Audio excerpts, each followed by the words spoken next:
May Wi-Fi scanner po ba yan? Okay, so ang tinatanong niya is all about this phone na hawak natin ngayon. Ito po yung ating Oppo A60 and isa to sa mga budget-friendly phones from Oppo right now.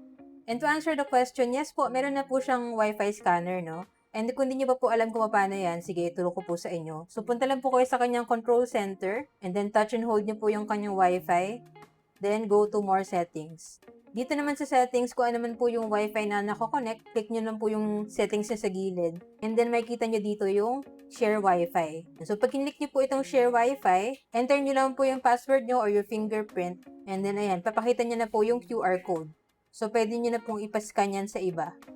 Ngayon, kung kayo naman po yung makikishare sa Wi-Fi, ito lang po i-click nyo. Itong icon sa taas na to. Yan po yung Wi-Fi scanner. Yan, scan nyo yung QR code ng Wi-Fi and then makakakonect na po kayo. So, ganun lang po siya kadali. Anyway, kung hindi pa po kayo familiar sa phone na to, no, ito po yung Oppo A60. And again, budget-friendly phone siya from Oppo. Pero kahit na budget-friendly, naka-Snapdragon 685 na po siya. So, goods naman yung kanyang performance, especially for its price, no? When it comes to camera quality naman, ayan, good enough din yung kanyang mga photo and video na makukuha. Yan, kasi budget-friendly phone po ito, no? And hindi naman siya in-advertise na camera phone. Pero maayos naman din yung mga photo na makukuha mo dito. Overall performance, hindi naman din po siya malag and snappy na rin po yung kanyang performance, no? Aside from that, malaki na rin po yung kanyang battery, 6,500 mAh.